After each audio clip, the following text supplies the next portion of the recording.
So I'm going to read a poem by Lawrence Ferlinghetti, who, this is for you on the West Coast, you salty, salty coast. Let's see. Yeah, I guess Aurora. I lived in Colorado for a bit, and I'm not going to say anything bad because they've been hit a bit hard due to the flood, so they're in my mind as well. But they need to get it together because they keep banning things. But here's the thing. I think that banned poems and banned literature are just things that stir you up. So I think we should just feel good that there's some kind of imaginary spoon scooping its way inside of us. And if we feel things, whether it's good or bad, we're still feeling. So that's a good thing. So I'm reading an excerpt. I've excerpted because it's a bit long, Autobiography by Lawrence Ferlinghetti. I am leading a quiet life in Mike's Place every day, watching the champs of the Dante billiard parlor and the French pinball addicts.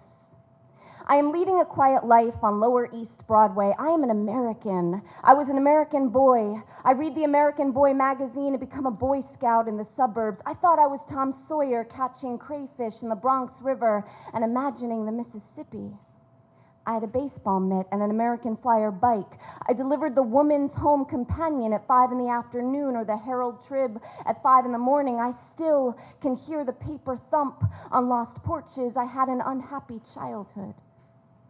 I saw Lindbergh land. I looked homeward and saw no angel. I got caught stealing pencils from the 5 and 10 cent store. The same month I made Eagle Scout. I chopped trees for the CCC and sat on them. I landed in Normandy in a rowboat that turned over. I've seen the educated armies on the beach at Dover. I've seen Egyptian pilots in purple clouds, shopkeepers rolling up their blinds at midday, potato salad and dandelions at anarchist picnics. I once started out to walk around the world, but ended up in Brooklyn. That bridge was too much for me. I have engaged in silence, exile, and cunning. I flew too near the sun, and my wax wings fell off. I'm looking for my old man, whom I never knew. I'm looking for the lost leader with whom I flew. Young men should be explorers. Home is where one starts from.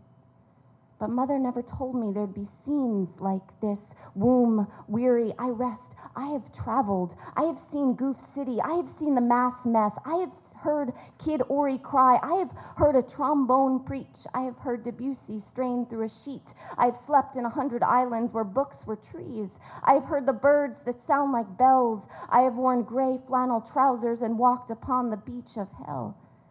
I have dwelt in 100 cities where trees were books. What subways, what taxis, what cafes, what women with blind breasts, limbs lost among skyscrapers. I have seen the statues of heroes, Downton weeping at a metro entrance, Columbus in Barcelona pointing westward up the Ramblas toward the American Express, Lincoln in his stony chair, and a great stone face in North Dakota. I am an American. I have a passport. I did not suffer in public, and I'm too young to die. I have a self-made man, and I have plans for the future. I am in line for a top job. I may be moving on to Detroit. I am only temporarily a tie salesman. I'm a good Joe. I am an open book to my boss. I am a complete mystery to my closest friends. I am leading a quiet life in Mike's Place every day, contemplating my navel. I am a part of the body's long madness. I have wandered in various night woods. I have leaned in drunken doorways. I have written wild stories without punctuation. I am the man. I was there.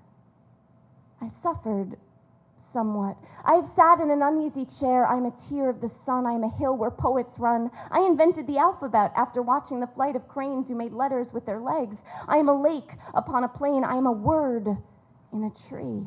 I am a hill of poetry. I am a raid on the inarticulate. I have dreamt that all my teeth fell out, but my tongue lived to tell the tale, for I am a still of poetry.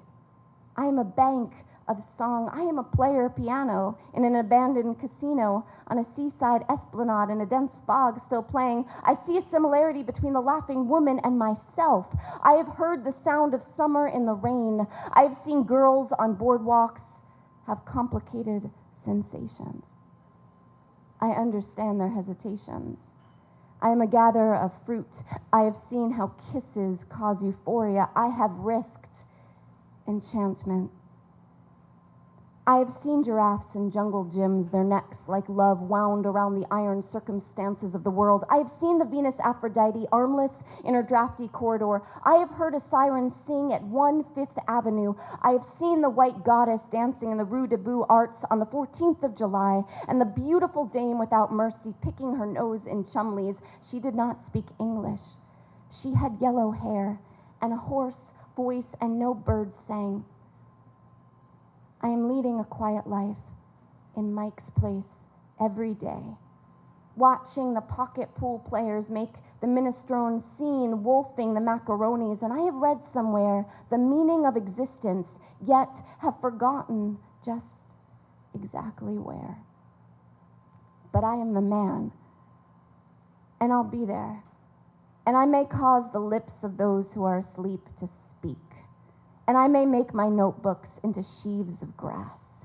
And I may write my own eponymous epitaph instructing the horsemen to pass. Thank you, Lawrence Ferlinghetti.